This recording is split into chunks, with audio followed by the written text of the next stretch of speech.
ఓం గం గణపతయే నమః. మనం 32 గణపతుల గురించి తెలుసుకుంటున్నాం కదా. దాంట్లో మనం ఇప్పటిదాకా బాలగణపతి మరియు తరుణ గణపతి గురించి తెలుసుకున్నాం. ఇప్పుడు 3వ రూపమైన భక్తి గణపతి గురించి తెలుసుకున్నాం. ఈ రూపం పరిపూర్ణమైన భక్తికి, కరుణకు ప్రతీక. మనసుకు ప్రశాంతతను, భగవంతునిపై నిశ్చలమైన భక్తిని ప్రసాదించేది ఈ రూపం. ఈ రూపం విశేషాలు ఏంటంటే, శరీరం వచ్చి శరత్కాలపు పూర్ణిమ చంద్రుని వలె తెల్లని ప్రకాశవంతమైన రంగు. చేతులు వచ్చేసి 4 చేతులు ఉంటాయి.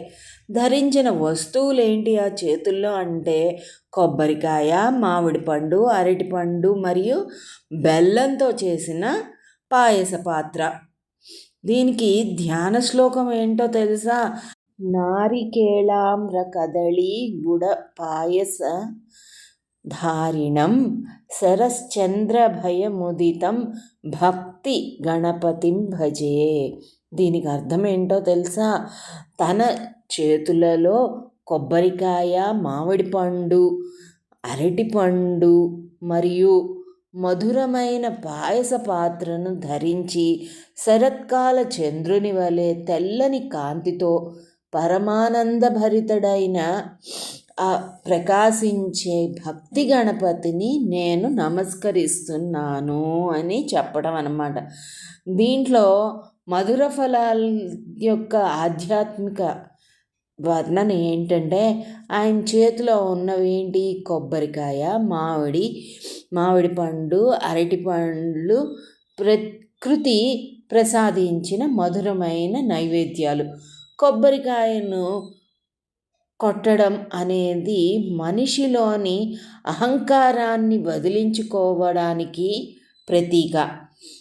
పాయస పాత్ర గురించి చెప్పుకోవాలి అంటే, భగవంతునిపై భక్తి పండినప్పుడు సాధకుడికి లభించే ఆధ్యాత్మిక ఆనందాన్ని అంటే బ్రహ్మానందాన్ని ఈ పాయసం సూచిస్తుంది.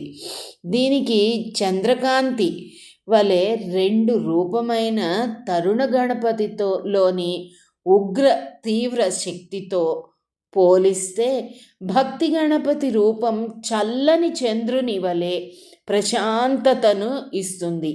ఇది సంసార తాపాలను, మానసిక ఒత్తిళ్లను తొలగిస్తుంది.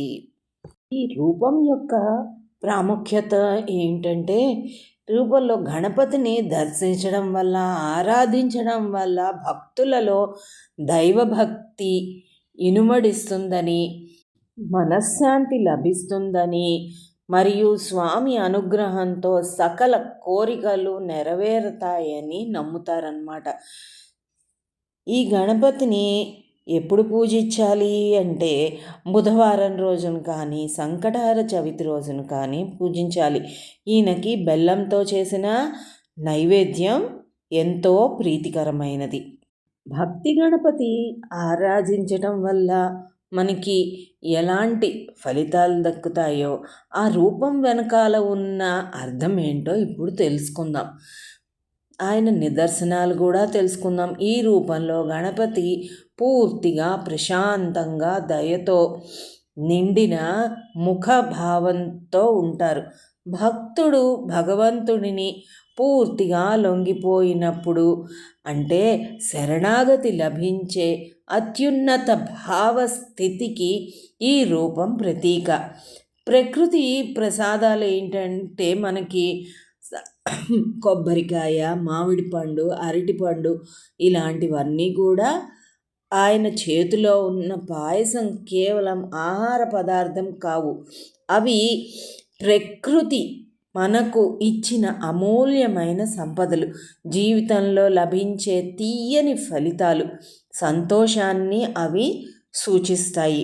దీనికి నైవేద్యం చెప్పాం కదా, ఆయన చేతిలో ఉన్నవి కొబ్బరి ముక్కలు, బాగా పండిన అరటిపండు, మామిడి పండ్లు మరియు బెల్లంతో చేసిన పరమాన్నం.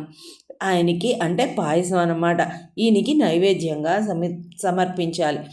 ఈయనకి ఏ సమయంలో పూజ చేసుకోవాలి అంటే సంకటహర చతుర్థి నాడు కానీ, వినాయక చవితి రోజుల్లో ఈ రూపాన్ని పూజించడం వల్ల విశేష ఫలితాలు ఉంటాయి.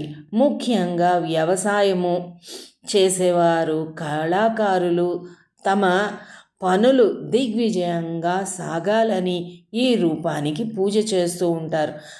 జ్యోతిష్య ప్రకారం ఈయన నక్షత్ర దోషాలను అంటే జ్యోతిషశాస్త్ర ప్రకారం ఈ భక్తి గణపతి ఆరాధన వల్ల మనస్సుపై చంద్రుని ప్రతికూల ప్రభావాలు అంటే మానసిక ఒత్తిడి, ఆందోళన తొలగుతాయి.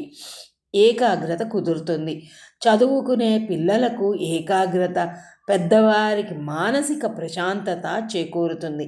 ఈయనకి ఎక్కువ ఆలయాలు కర్ణాటకలోని నంజనగూడ మరియు చామరాజనగర్ దేవాలయాల్లో విజయనగరం రాజుల కాలం లాంటి 32 గణపతి రూపాల శిల్పాలు ఉన్నాయి. అక్కడ భక్తి గణపతి రూపాన్ని మనం స్పష్టంగా దర్శించుకోవచ్చు. భక్తి గణపతి యొక్క మూలమంత్రం తెలుసుకుందామా? ఓం హ్రీం గం భక్తి గణపతయే నమః. దీంట్లో సాధారణంగా గణపతి ఉపాసనలో బీజాక్షరం కూడిన మంత్రాలు ఎంతో శక్తివంతమైనవి. భక్తి గణపతి మంత్రంలో హ్రీం అంటే మాయాశక్తి, భువనేశ్వరి బీజం కూడా దీంట్లో ఇమిడి ఉన్నది. గం అంటే గణపతి బీజాక్షరం అన్నమాట. సో దీన్ని ఎంతో శక్తివంతమైన మంత్రంగా మనం తెలుసుకోవచ్చు. ప్రతిరోజు ఉదయం బ్రాహ్మీ ముహూర్తం అయితే మరీ మంచిది. అంటే తెల్లారగట్ట 3:30 నుంచి 5 గంటల లోపు లేదా సాయంత్రం పూజా సమయంలో జపించవచ్చు. ఏ దిక్కున కూర్చోవాలి అంటే తూర్పు కానీ ఉత్తరం దిక్కు కానీ జనరల్గా మనం అదే దిక్కున కూర్చొని పూజ చేసుకుంటాం. దీనికి జప సంఖ్య వచ్చేసి 108 సార్లు చదువుకోవాలి.